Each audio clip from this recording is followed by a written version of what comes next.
Hello, good morning.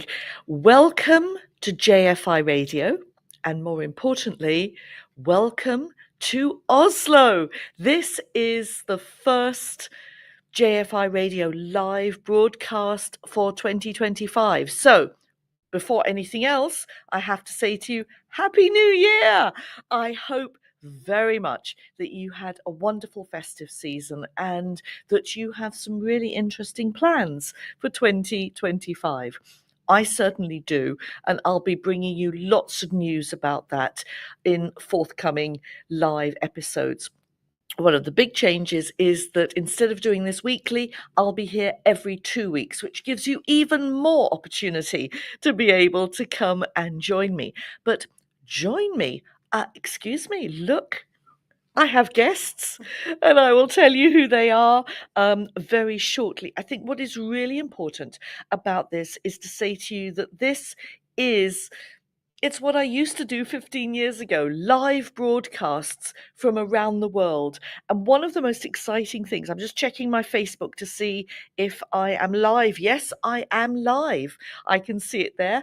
It'll be live streaming on YouTube, on Facebook, and on LinkedIn. And as ever, can I encourage you to use the chat box, the comments box in Facebook and in YouTube, and any of your comments will appear on my screen here. So if you want to ask me questions or my lovely guests questions, then you're more than welcome to do so. Now, as I said, we are live from Oslo, and I am here working with, now I'm looking at my notes because I have to see this name to be able to pronounce it properly. Voksenopplaeringsforbundet. Aren't you impressed? It's for short, it's VOFO, and in English, it's the the Norwegian Association for Adult Learning, NAL. And I'm here specifically to do a workshop, which was yesterday, and which was all about AI in education, and in particular, lifelong learning and informal education. And today, in about an hour and a half, I'm going to be on the stage upstairs talking to a wonderful audience of people that are here for the Lifelong Learning Conference. But this whole podcast will tell you a little bit more about that shortly. I also have to say to you, a very happy International Day of Education. So if you are one of my regular listeners and you're involved in formal education in higher educational institutions, a very happy International Day to you. Now, my two guests, please, I managed to hoodwink two lovely ladies that I met yesterday when I ran the conference. I don't think they knew what it was that they were actually agreeing to when I asked them to come and do the podcast. To my right here is Kirsten Ramberg, and a bit further to my right is Marit Eterdal. Have I said this correctly? Yeah, Kirsten Ramberg, yes. Yes? Marit Eterdal. It sounds so much better when they say it in their accents. You know, both of these lovely ladies, Kirsten and Marit, said that they would be happy to do the podcast here because I really wanted to convey to you some of the energy and the excitement that is going on here in Norway, particularly around adult learning and specifically lifelong learning, and how communities are supported in all sorts of different things. Now, I'm not an expert in this area. However, the amount of government support that is given in Norway to promoting a lot of different social courses to integrate people who come into Norway, both nationals and immigrants, is amazing. And if you like, that is the foundation upon which all of this conversation and this visit is about. So I'm now going to turn to Kirsten and Marit and ask you maybe, just as a starting point, to introduce yourself and what you do and where you're based, because you're both involved either as employees of, I've got to say it again, haven't I? Voksenopplaeringsforbundet. It gets a bit quicker as I go on. Or you're a member organ of this association. So your perspective will be slightly different in each case. So Kirsten, can I start with you? A little introduction. Who Yeah. are you and where are you based in Norway? Yeah, my name is Kirsten Ramberg, and I'm working as a supervisor in the Norwegian Association for Adult Learning, VOFO, Voksenopplaeringsforbundet. You see, when she says it, it sounds so much better, doesn't it? And I've been working for 13 years, and especially in the northern part of Norway. Now, can you explain to everybody where this northern part is? Because when you told me yesterday, it sounds like it's a long way from Oslo. It's a long way from Oslo, but I'm working in three regions. It's Nordland, Troms, or Finnmark. Okay. And I'm also working in Vestfold or Telemark, in the southern part of Norway too. So I also work with projects, and I've been traveling in Europe, and I met one. I have been working with William Evans, who was one of your colleagues in different projects, as I know. He was indeed the wonderful late William Evans was my first involvement with VOFO 15 years ago, when we both were working on a European Commission funded project. We designed a learning game for project managers called Visible. And would you believe VOFO is still using it to this day? It was that good. Yeah. I mean, it really was a good board game, and I still use it in education as well. And it helps project managers learn how to cope with different crises that happen when you are managing projects in local society. It's really interesting. Marit, if you haven't seen it, we'll have to tell you all about it as well. So that will be good for now, Kirsten. Marit, please, could you introduce yourself? Yes, my name is Marit. I work as an advisor in Senterpartiets Studieforbund, which is a organization who work with our main organization is Senterpartiet, which is a political party. So we are owned by that organization, but we are a small organization in the organization, and we are a member of VOFO. Go on, say the long name again. Voksenopplaeringsforbundet. Yes. It's so cool.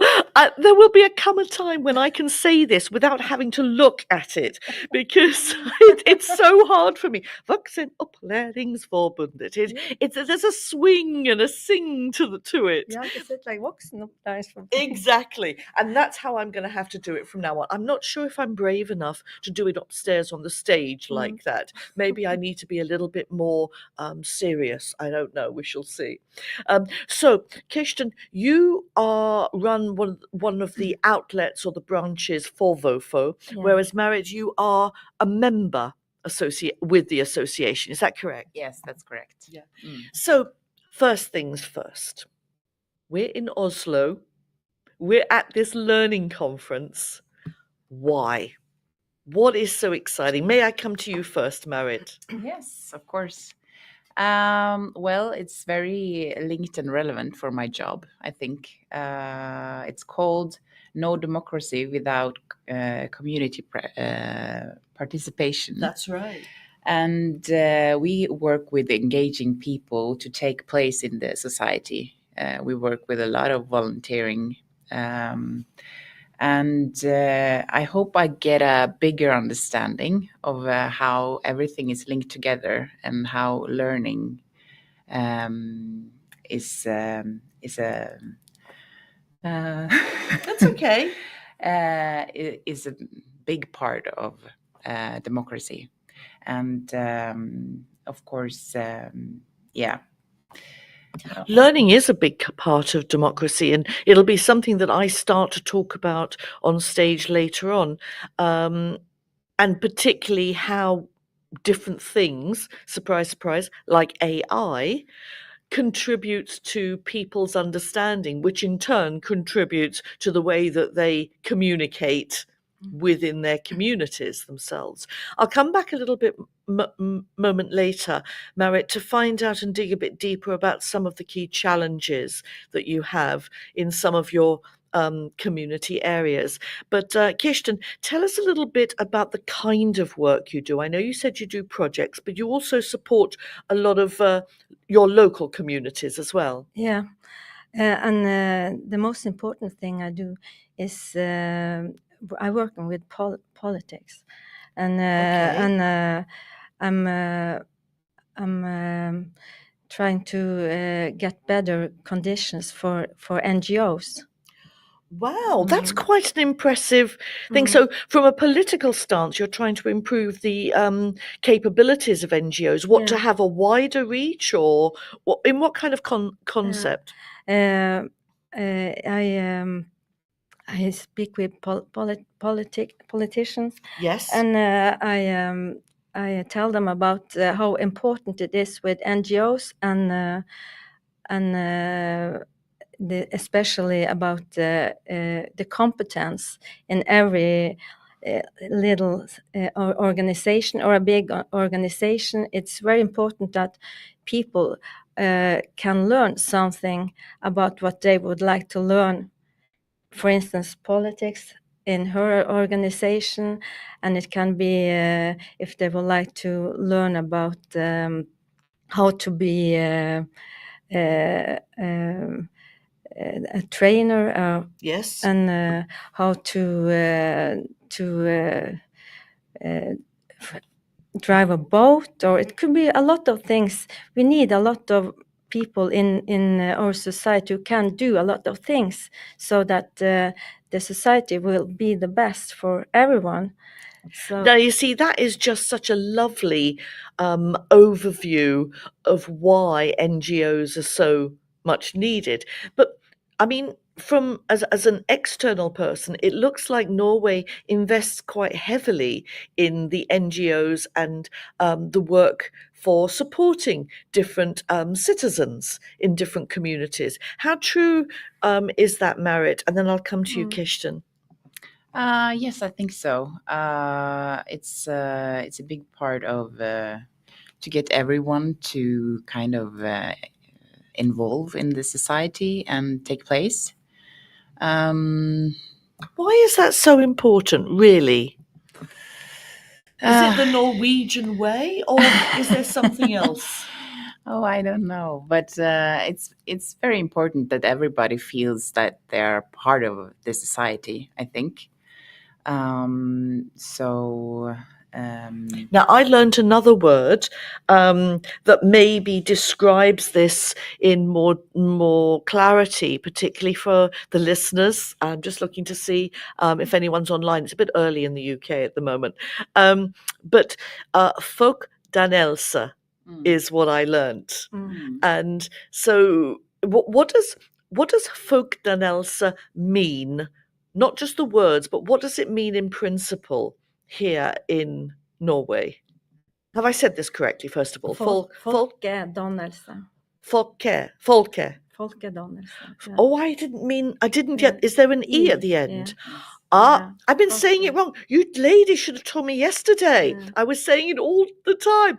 Folkedannelse. Yes. Okay, so when I stand on the stage, folkedannelse. Okay. Yeah.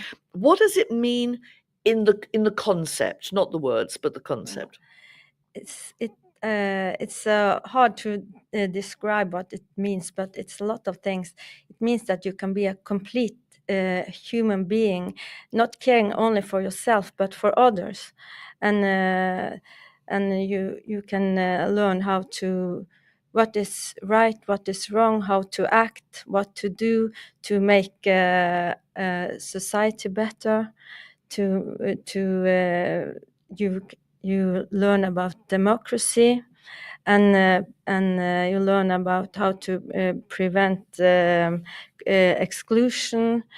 Every human being is important for the society, and I think you also learn about peace with this thinking. That is wonderful. I mean, it is all embracing. I love the first bit. You said it's about learning to be a good human being.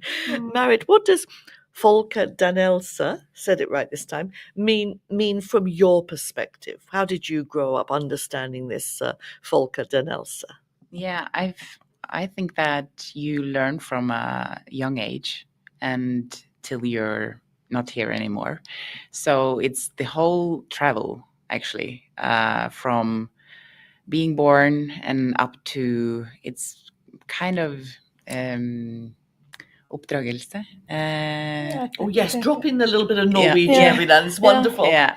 How to act. Yeah, how to act, and you learn from a young age how you're going to be a citizen.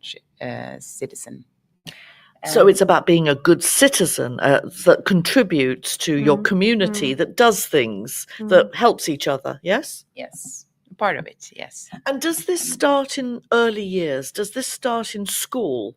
Or does it come later on when you're a little bit older? People say, we need to learn about Folke Danelse.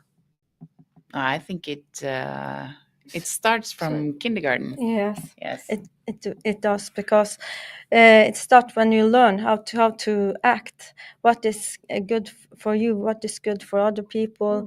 What you should learn more about, get more competence to do what you would like to do, contribute in the society. Yeah. So you've said this a couple of times now. So clearly this is really important, this contributing something to society. Yes. And this is more than just, we're not talking money here, are we? We're talking about much wider things. Yeah, and contribute to that society should be a good place to be for you and for others.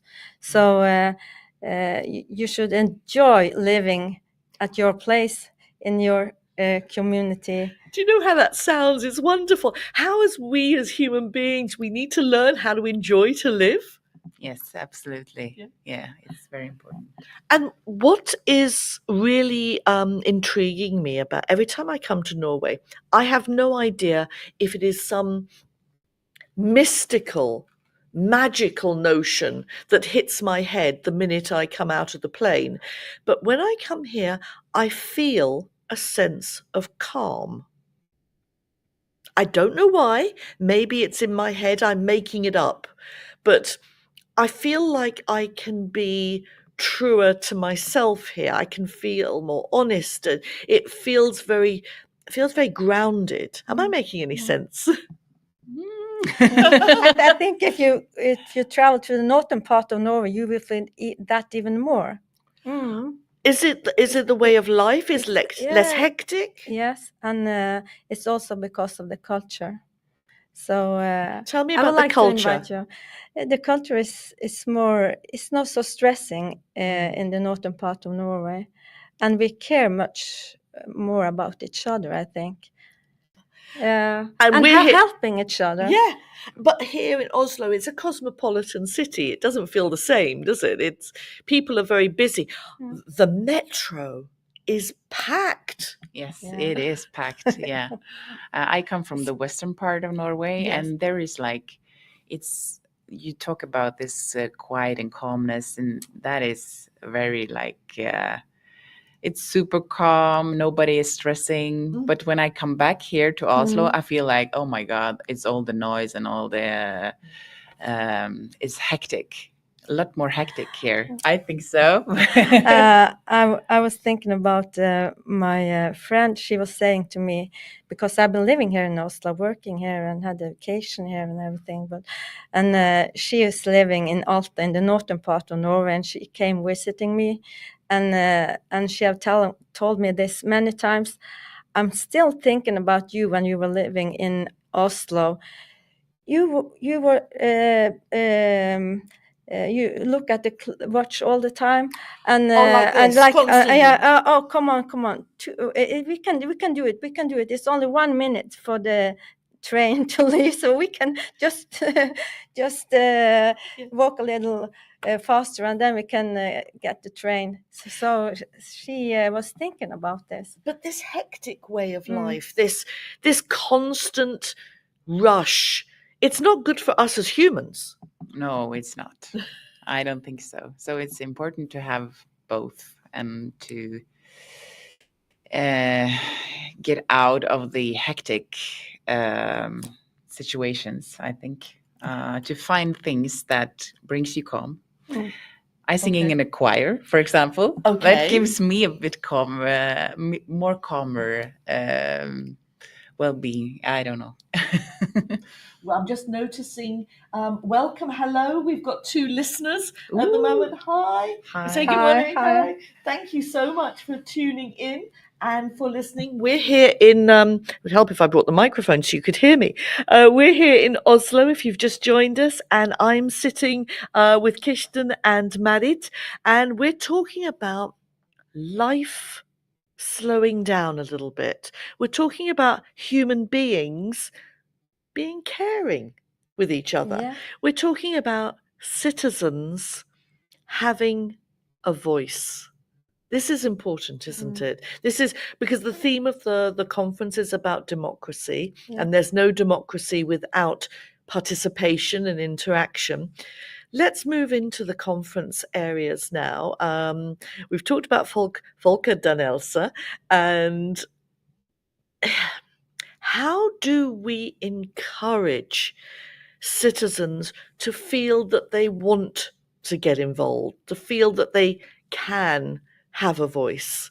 Is this a big challenge, do you think, or is it different between maybe Oslo and maybe in the north? Let me come to you first, Marit. Do you think that this is an ongoing challenge? And if so, any thoughts about why? Yes, I think it's a challenge for my organization as well.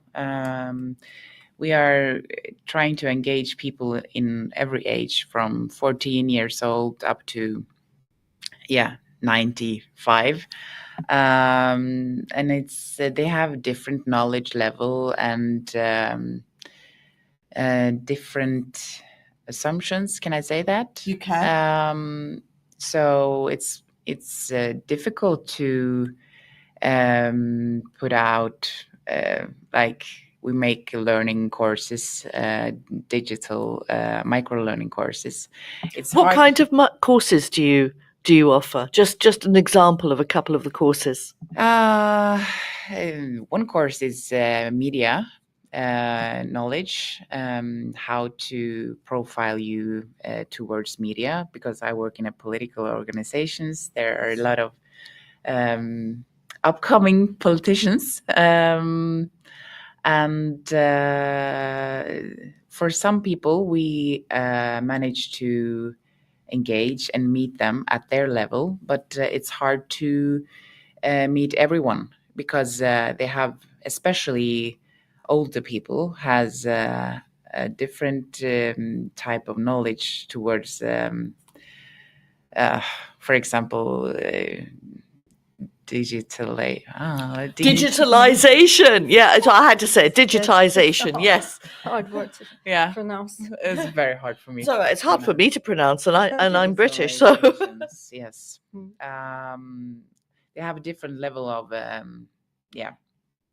so we feel that is I think it's the main challenge for us, to make engaging material for everyone, because we had now gone out from making like manuals, like a catalog of things, or now everything is online, so and you have to help people learn how to access that, which is something we were starting to talk a little bit about yesterday in the workshop, wasn't it? That, otherwise we're going to leave people behind. Mm. Let me come to you, Kirsten, about the seniors, about the older people.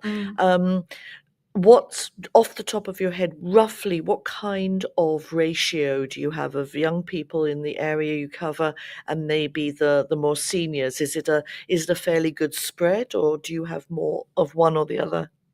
We have a lot of seniors in having courses in our organizations. Yeah, and I'm thinking about COVID. You know that the thing what happened then was that younger people they was sitting more inside in their homes and could not get out to do the things they wanted to do, and we can see that now that it's more difficult to have younger people to participate in our organizations. So that's a problem. I think it's a huge problem. And you were right to mention COVID, because the world changed from the end of 2019 through to probably the end of 2021 and into a little bit of 2022.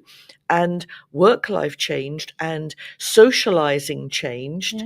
And what concerns me, I go back to the seniors, is that if they have very little digital knowledge, they're completely cut off from society. They're cut off from engaging in other, your word, human beings. And surely that's not healthy for them to stay isolated.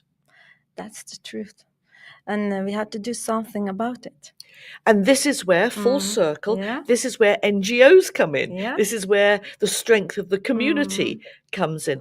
From a political perspective, how, and from your members and the contacts that you have, how important is this being acknowledged, do you think, in political circles, that this inclusion of everybody in society and not leaving anyone behind? It's very important because we are trying to engage people to take more bigger place in the society and also to develop politics. So we have to hear every voice. Therefore, it's important to engage everyone. Yeah. So. And I suppose, going back to yesterday when we were talking about AI, if some are newcomers to this country, if they're immigrants, if maybe they don't speak Norwegian, then AI might give them a little help in being able to convey something. We had a chat yesterday, didn't we, at the end of the workshop, and Andres Lopez, who is representative here in say it again, Voksenopplaeringsforbundet in Oslo, but he also is in another area, which is in Landet, based over in Hamar. And all of us were having a chat about one day having like a chip in your ear or in your brain here, that you can speak to someone in one language and it translates. And he was saying, was it his daughter that had earbuds that were translating as someone else was speaking? I think into Japanese they were doing. And I'm thinking, I would love that. I mean, how cool is that? And I'm sure the technology is here now, and I would really, really love it. But if we, for a moment, realize, that could be cost prohibitive, obviously, and also for some seniors that might be a step too far, but also for some immigrants, if you don't speak the language in a country and you've moved to that country for a reason and you don't speak the language initially, it must be so isolating to not know what's going on or not know where to get information. And didn't we say yesterday about banks? It's the same here as it is in the UK. A lot of banks are closing down. Yeah. Everything is like on an app. On the internet or app. Yeah. So how do people cope if they don't understand this? Surely this is where NGOs come in to try and make sure that everybody has access to the things they need. We have in our big umbrella organization, we have, for instance, SeniorNet. It's for seniors. It's an organization who help seniors learning them about how to to use the phone and the internet, and they're sitting one-on-one together and they learn them. So it's perfect. And I think it's we have a lot fabulous. of those courses, and we would like to do it more. Cool. So when I'm speaking with the politicians, I tell them about it, and it's also important that we get some money for doing this and course. other things. Yeah. So we have a lot of interesting courses, and we contribute to get a very good society in Norway, and we want to have the best. Especially this today, it's about democracy and preventing exclusion. Yes, And that also in AI. in AI, exactly. AI. You know what? You have just given me the most beautiful segue into this last part of the podcast, which is really, let's talk about the conference and what you're hoping to hear. You've seen the agenda, you've seen some of the speakers, you'll be mixing and networking with, I think we're expecting about 70 or 80 people, if they manage to get through the snow and the planes are okay. But then, as I'm learning, the answer to that is, this is Norway. Okay, so we get used to it. It's winter and it's snow. It's normal. winter. It's normal. So how important is coming to a conference like this, Merit, for you, and then going back and sharing some of what you've heard? It's very important. Me and my colleague, we are only 2 people in my office. So, and I think we are both looking very forward to this conference, and hopefully we will be inspired and get new knowledge in our field. Is there something specific you're hoping to hear? You're hoping someone will talk about? I could see that it was one foredrag. Yes. Don't look to me. It's one lesson where I can it's say that. how to engage young people. But we have members in every age group, so yeah, that will be interesting to hear. And also AI, of course, with you. I thought you That had was a nice touch. Thank you. Yes. We work a lot with AI in my organization, so hopefully I will get more tips and tricks. We're certainly going to hope that you get the things that you need to go back and share and think about. What about for you, Kirsten? What are you hoping to hear from some of the speakers and from the networking in this event? I'm hoping to hear that they're telling everyone that participating in NGOs is very important for the democracy and to preventing exclusion. So, and I would also like to hear that they will do what they can to communicate this for others, so that we can do our best with every organization in Norway, and maybe someone in England or other places can hear and learn about this, and maybe you can get better conditions in other countries too. That is such a lovely thought. And well, I'm doing my little tiny bit to bring your views and your ideas from both of you to everyone via this small podcast. And thank you for inviting me up to your part of Northern Norway. I would love to come. We will talk about this. It sounds like it's going to be a long journey, but I think it's going to be really exciting to do that. Marit and Kirsten, I want to say thank you both so much for letting me literally take you from the workshop and say to you, how do you fancy doing a podcast? Oh, and by the way, it's on camera. And oh, by the way, it's live.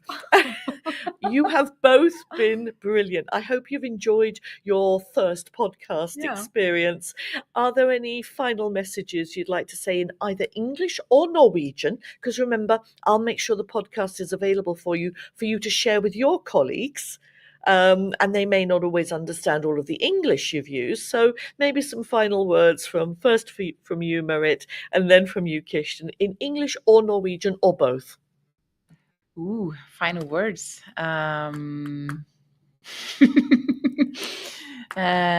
What should I say? Happy International Day of Education. Day of Yes. Education, first of all.